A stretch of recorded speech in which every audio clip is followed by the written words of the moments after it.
respect to respiratory system that I have not done yet. I just gave you the concept. I talked about the overall idea in terms of the development of the respiratory system. But I'll go through the slides today. But before that, I have two slides to show you in relation to this one, which is called coarctation aorta.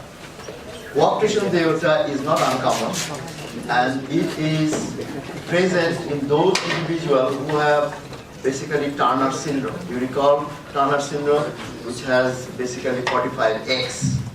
It's a one female X is missing. Okay, it's a lady. It's an X. It's a lady, but it should be 46XX.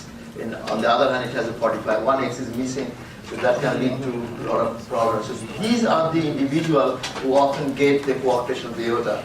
Coarctation of the aorta, if you open the book, there are three kinds of coarctation of aorta. And they in relation to the ductus arteriosus. If it is after that, we call post-ductal type. If before that, we call pre-ductal type. Another one is the ductal, right at the duct.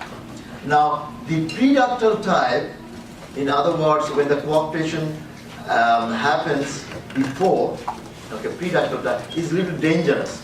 The reason is the ductus arteriosus remains patent. I have a picture next one. You will see that the ductus arteriosus remains patent. In the post-ductal type, what the coarctation is happening after the ductus arteriosus, it becomes ligamentous. So the post-ductal is not so problematic. It is a problematic, but you can fix it, do certain things. But what I'm trying to say is the pre-ductal is more problematic because the ductus arteriosus remains patent. You can see the picture in the next one. So what happens in that? What happens in this scenario? I'm just explaining to you the post-ductal type, which is over here. You can see that is the ductus arteriosus. It becomes ligamentum, and the coarctation is happening after that. In this scenario, there will be a backflow. The blood is not going through the thoracic aorta properly because the aorta is constricted, so less amount, you think the less amount should go over there, but it survives. The reason is there is a collateral circulation. As a medical student, you must know the collateral circulation, how it is possible. It is possible because when there is a backflow, the amount of blood which is going into the subclavian artery is much more than normal. So therefore, the internal thoracic artery, which is a branch of the subclavian artery from thoracocervical trunk, it is also getting a lot of blood at the same time. If that is the case, then anterior intercostal artery, there are many anterior intercostal artery, you can see over there, anterior intercostal artery, they are also getting lots of blood. Posterior intercostal artery is also getting lots of blood, and then it is draining to the thoracic aorta. And therefore, the lower limb is perfectly okay. Try to understand that, what I'm saying. If there is a coarctation, constriction of the aorta, you feel the blood will not go to the thoracic aorta at all.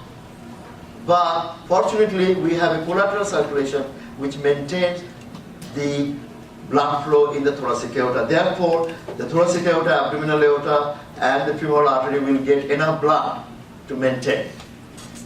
As a medical student, you should know what is the collateral circulation. How can we explain that? And this is the explanation. When there is a coarctation, either the pre-ductal, post-ductal, or whatever, or the ductal variety, the backflow is there. So therefore, the blood is now shunted towards the subclavian artery.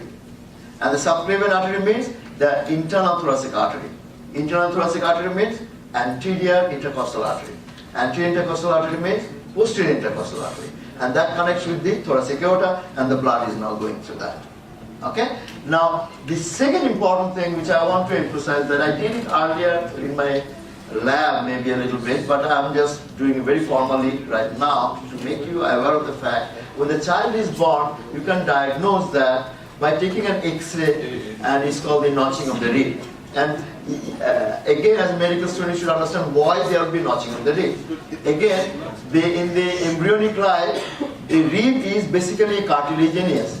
And at the bottom, Okay, is the bottom we call the costal groove. Do you remember costal groove? Your vein, artery, and nerve. Now here the artery is getting more blood. I'm talking about the coagulation of the aorta. So the formation of the bone is incomplete because it is too much. Normally there should be a line. Now it is too much. So when the bone is formed, it looks like a notching. There is a notch over there. And the notching of the ribs is a clear diagnosis of coarctation of the aorta.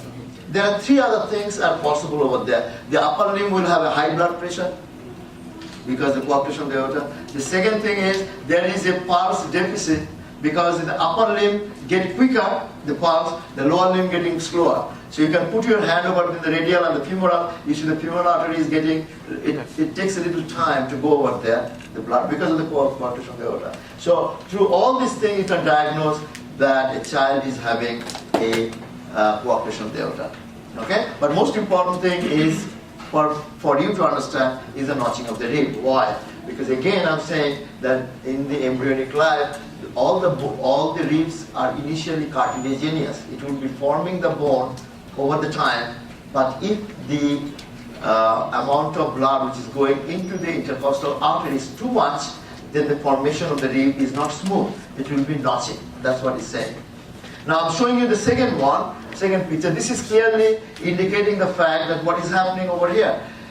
You can see that ductus arteriosus becomes patent in the preductal variety. So this is, the coarctation is happening before. This coarctation of the aorta is happening before this ductus arteriosus. So it's the preductal type. In the preductal type is problematic, I told you, because of this one. Okay? That there is a formation, there is a patent ductus arteriosus there. The other one, the postductal type, actually it obliterates. So you can see that this is more problematic, this is not so problematic. You can fix it. Okay, with this, I just get out of the cardiovascular system. Now I'm trying to go with the respiratory system again with the first slide that I have never shown to you, the first slide to the last slide. I'll go through step by step. The concept was necessary, and you have already the concept, how the lung is developed, how the diaphragm is developed. Okay, these are the two aspects I'm going through, going through the slides to you. So that you know every single word which is written over there is absolutely clear and palatable. Let's start it. So I tried, at the outset I'm writing it, the following PowerPoint is intended to strengthen my resource in the class. Please make sure that you have the concept. So you are ready right now to open the book or anything you need, even the PowerPoint, that you should do at the simultaneous. This is the time. The respiratory system, as I indicated to you, that the larynx, trachea, bronchi, and the lungs begin to form during the 4th week of the development. I've talked to you earlier. Remember the fact most of the organs, like the GI system, the limb development, the renal system, the lung system, they are at the 4th week. Most of the system is the 4th week. Exception is cardiovascular, because we need the blood supply to maintain the nourishment of the oxygen, etc., early part of the life. So this is the first functional system, although it comes second. The first system to start is the nervous system. You know that the folding neural tube, but it is not functional. It takes longer time. Even after the child's birth, the nervous system is still growing. The intelligence and all these things, the brain is still developing after the birth. But most of the organs are formed between the 3rd week to the 8 weeks. We call organogenesis, critical period. A mother is exposed to unwanted material that is problematic. We call teratogens. You remember those facts, okay? So remember another thing, that most of the organs are coming 4th week, and it's not exceptional. 4th week means from 21 days to 28. So during that time. By that time the heart is pumping already. Okay, very good. Now identify the laryngotracheal diverticulum. The starting point is the laryngotracheal diverticulum. And then the laryngotracheal diverticulum means there's a diverticulum which is going down. At some point, it becomes a ridge we call tracheoesophageal ridge. In other words, it will go in either direction. One is going through the esophagus, one is with the lung bud, or the lung formation, okay, the bronchus formation. So the two will be after some time. And it all starts at the floor of the mouth. We call the laryngotracheal diverticulum at the endoderm. So mouth means Remember, there are 6 pharyngeal arches. You remember that this is one arch, there is another arch. If you don't understand it, this picture will show you everything over here. This is the coronal section. You can see 1, 2, 3, 4, 5 is missing, but the 6 is there. Each one needs an artery, that's what we talked about, the arch of the aorta. But at the floor, you can see there is a little diverticulum is starting point, and that is the laryngotracheal diverticulum. When it grows a little bit down, and that's showing over here, it forms a ridge, and then it goes on 2 directions. One towards the respiratory system, the blue color, and the yellow color is the esophagus. Okay, going simultaneously, and then it grows. But there is a connection is maintained. That connection is important for the lung growth, and you know that I talked to you earlier again and again. The connection is a pivotal importance in terms of the growth of the lung because of the amniotic fluid.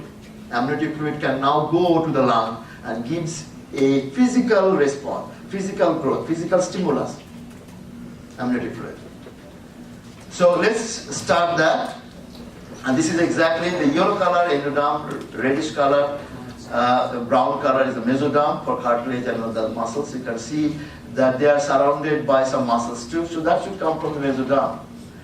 Any bronchus, you know by now that particularly if it is a bronchioles, okay, so there are some smooth muscle there.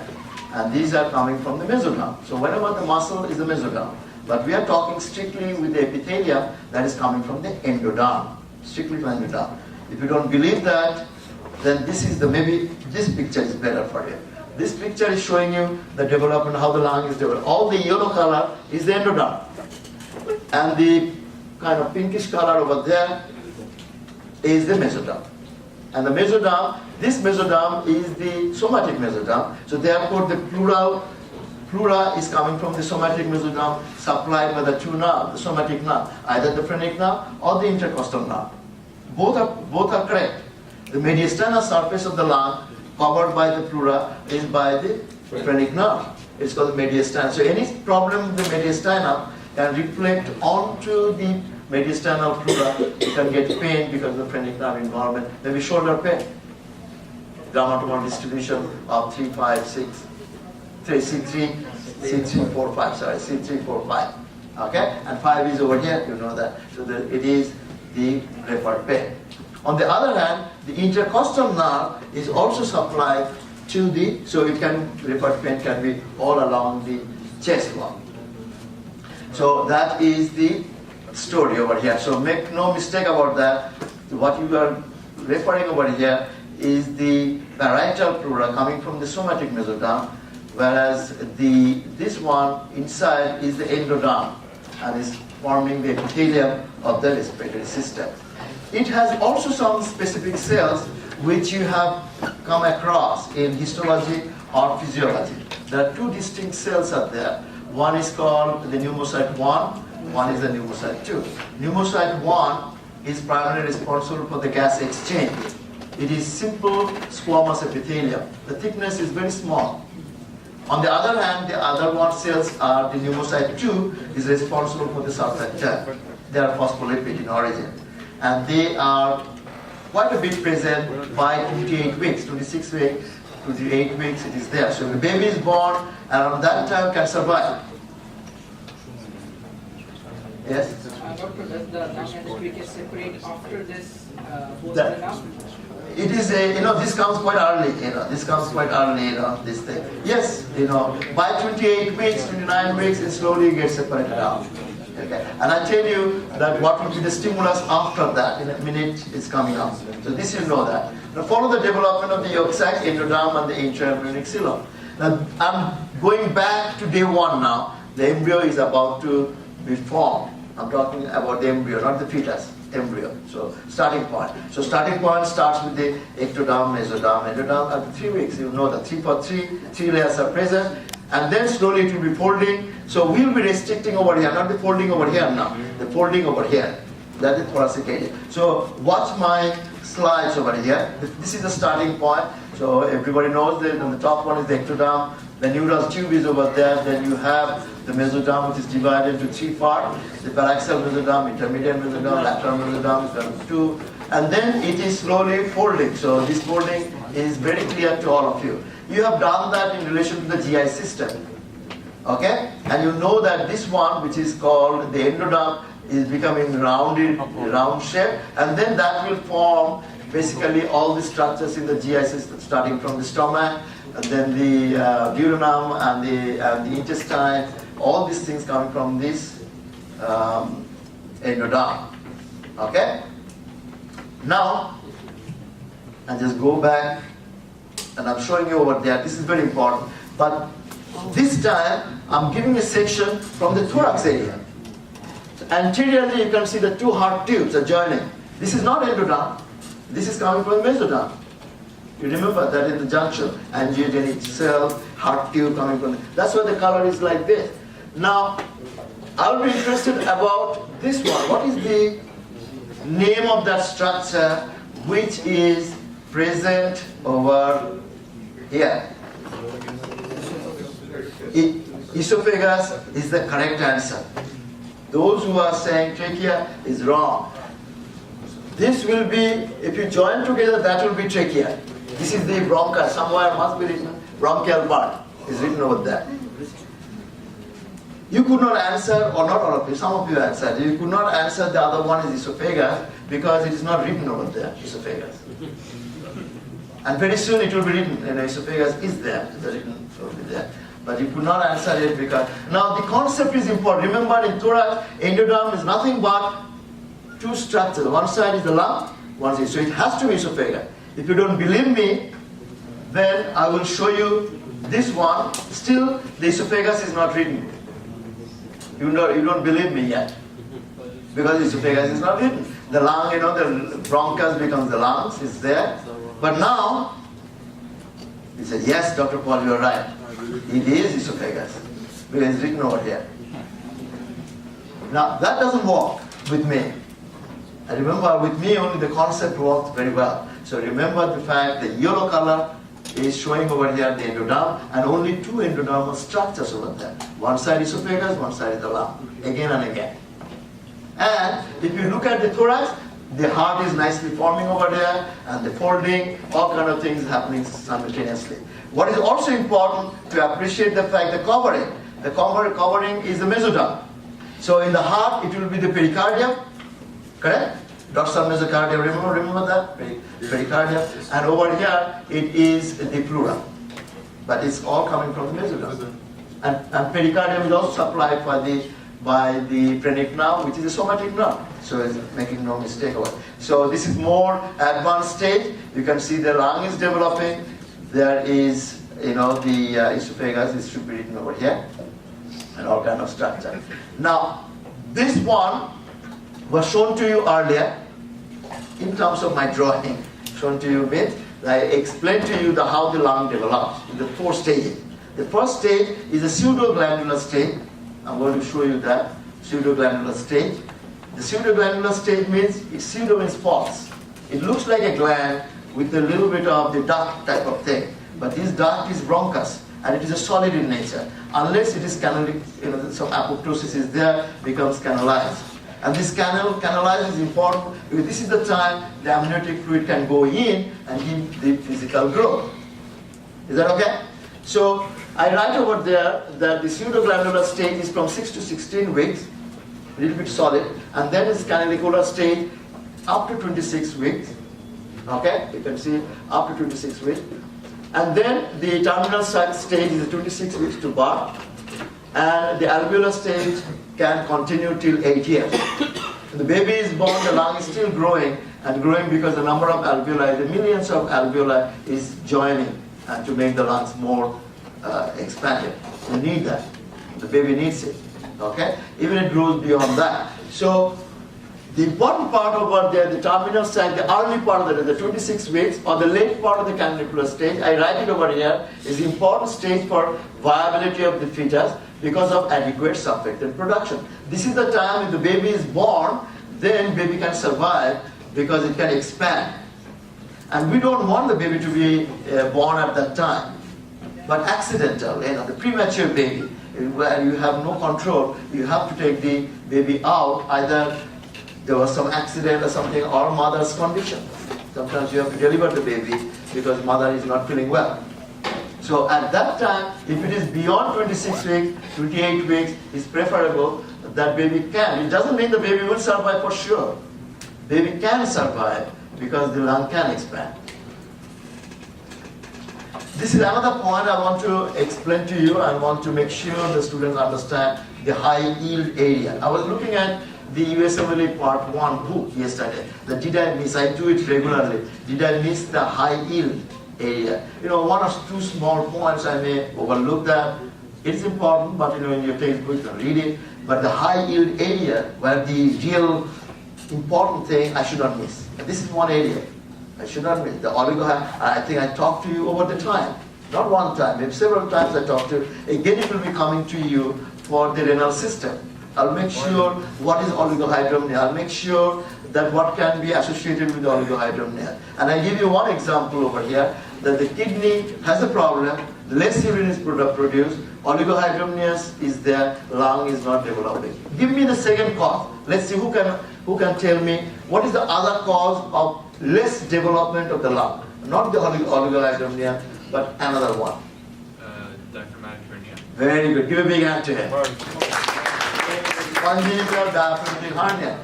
We discussed that, and that is also there in my PowerPoint. And just to let you know that if there is a congenital diaphragmatic hernia, the abdominal content goes, contents go to the thorax, and the thorax has less space, so the lung development is retarded, or agenesis could be possible.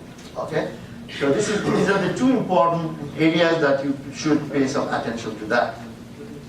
Now I come to another clinical situation called tracheoesophageal fistula. You know the tracheoesophageal connection is important, is maintained, but at some point it should be dissociated.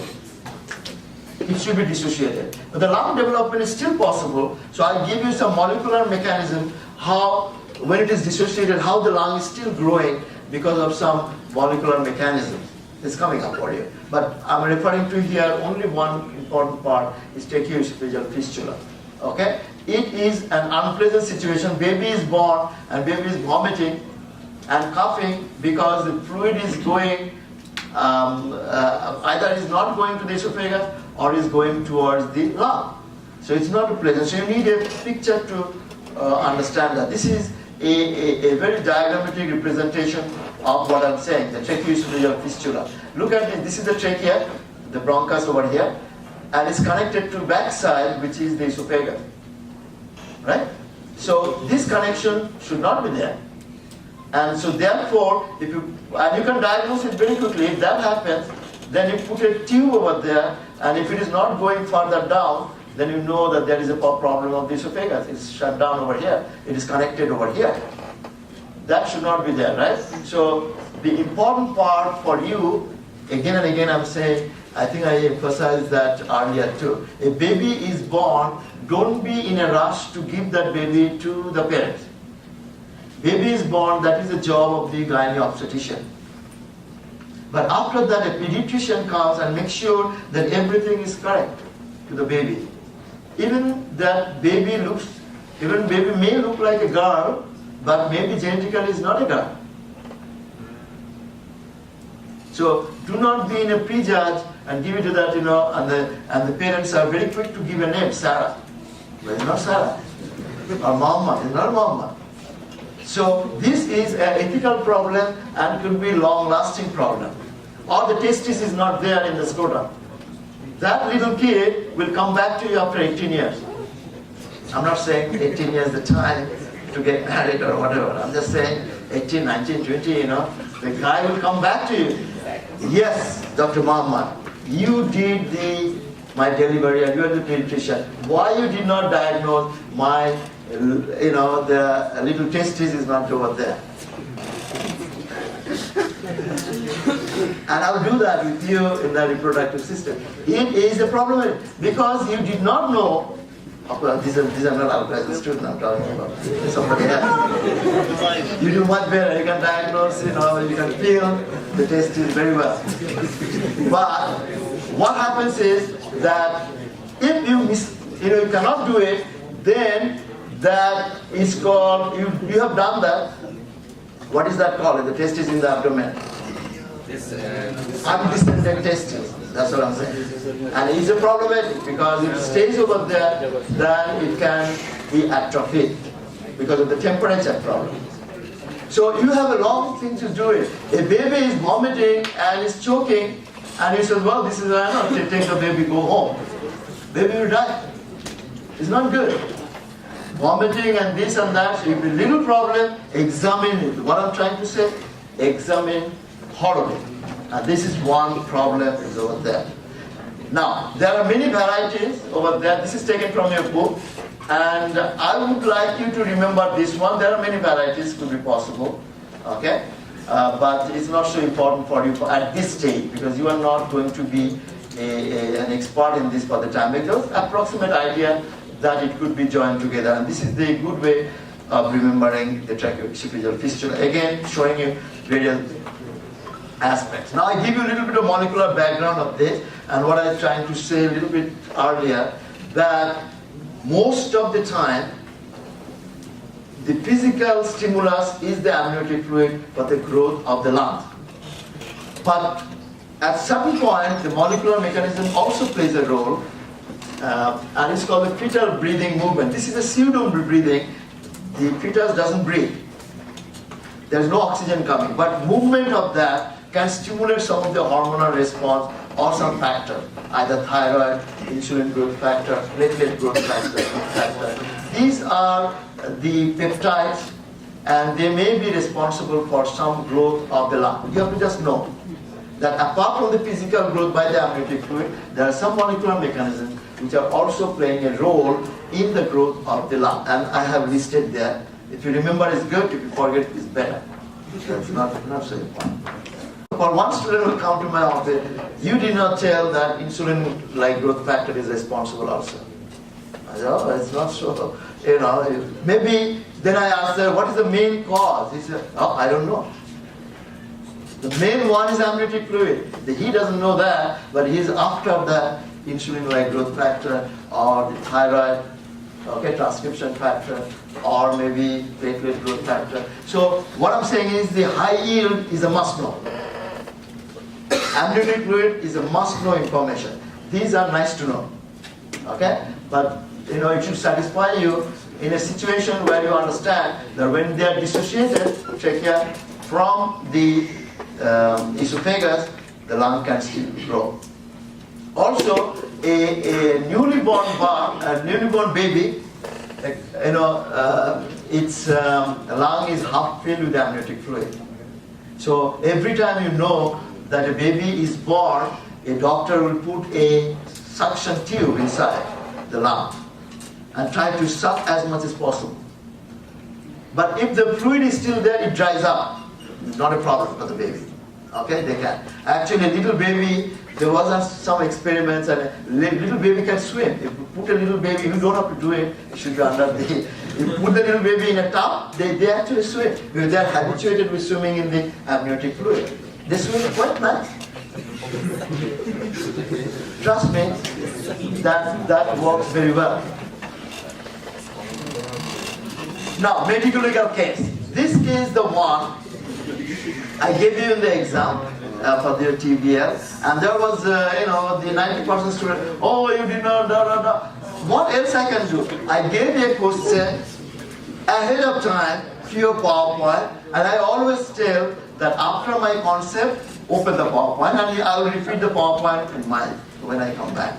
And he said, oh, I never heard of this, never know that the lung is very solid before the part, with a little gap. I mean, come on.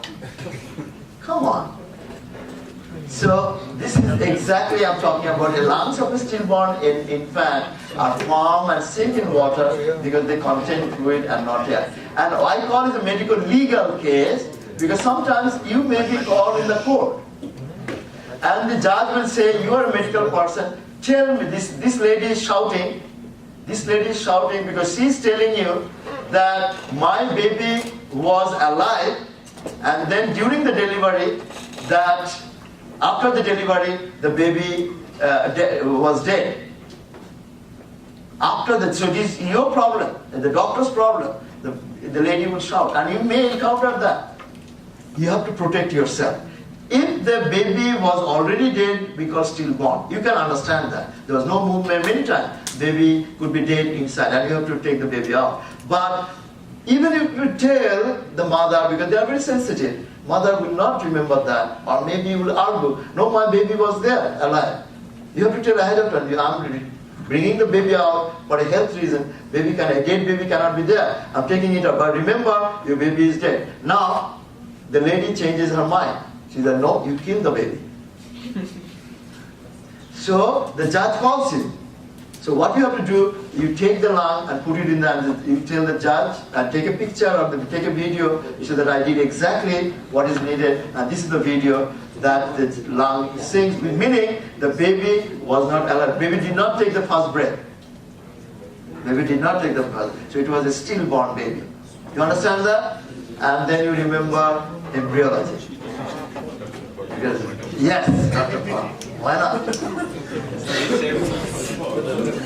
Okay. Now, viability of a fetus, since lung is almost complete after 28 weeks, 26 to 28 weeks actually, a fetus may survive in the event of a premature labor. You understand that? Yes. Should they extract the lungs from the body? Yeah. The lung, don't put the whole baby.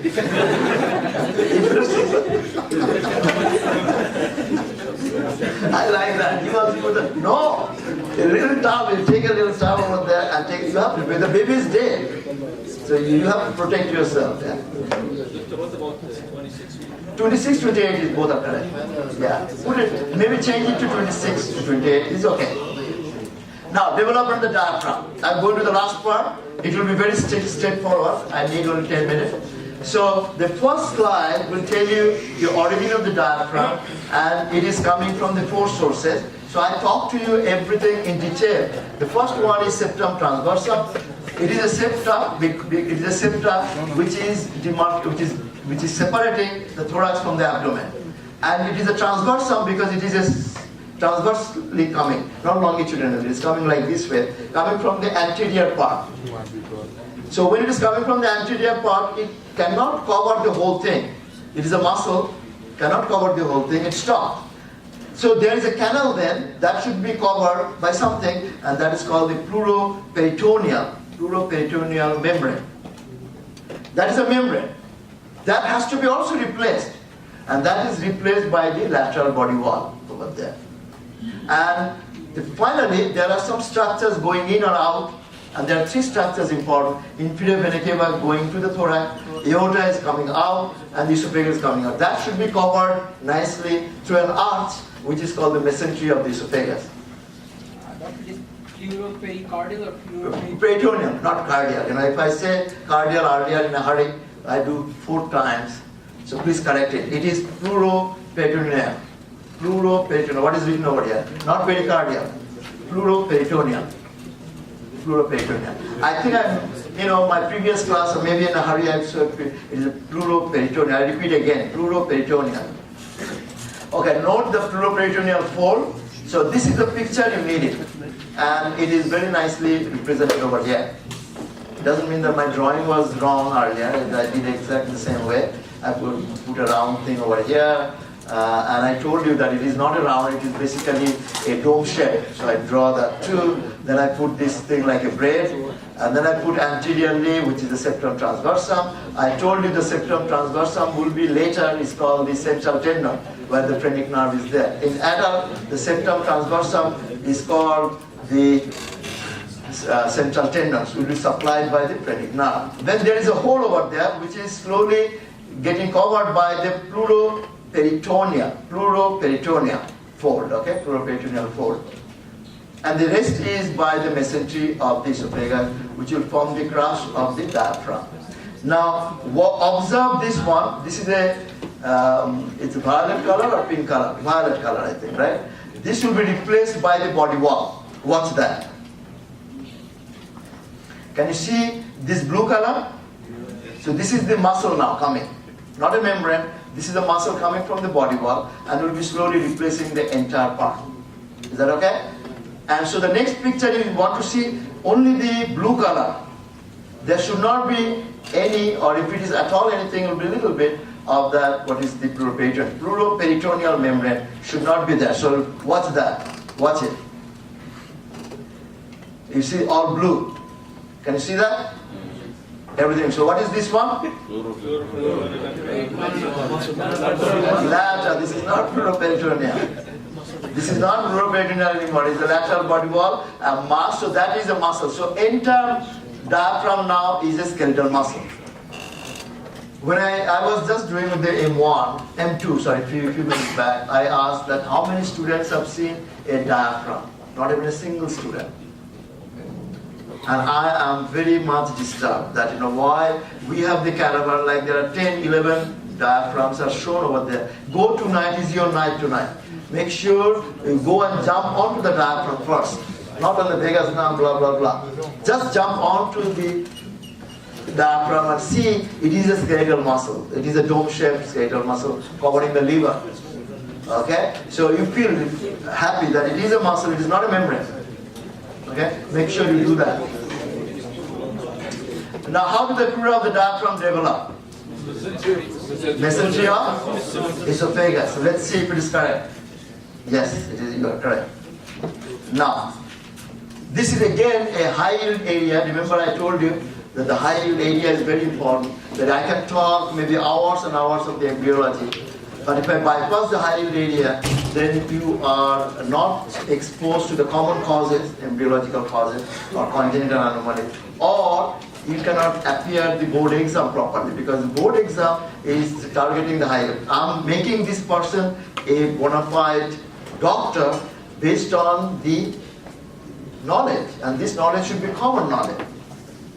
Not that a virus which is 0.0001% chance that virus exists, not that alien virus coming from the moon. We do not want to know those kind of. It's nice to know, but a student doesn't have the basic knowledge. Then you have. So I'm reading it from your high yield area and indicating the fact there is a possibility of congenital diaphragmatic hernia, a posterolateral defect of the diaphragm. Remember why I call posterolateral? Anteriorly you have the septum transversum. Posteriorly you have the pleuroperitoneal membrane. So that's why it is a posterolateral defect of the diaphragm. So hernias occur in the most common anomalies. The hernia is associated with the presence of abdominal organs in thorax. So the lung development is also retarded. Please note that the hernia results from the defective fusion of the pleuroperitoneal membrane with the other three parts of the diaphragm, either the fusion or the absence.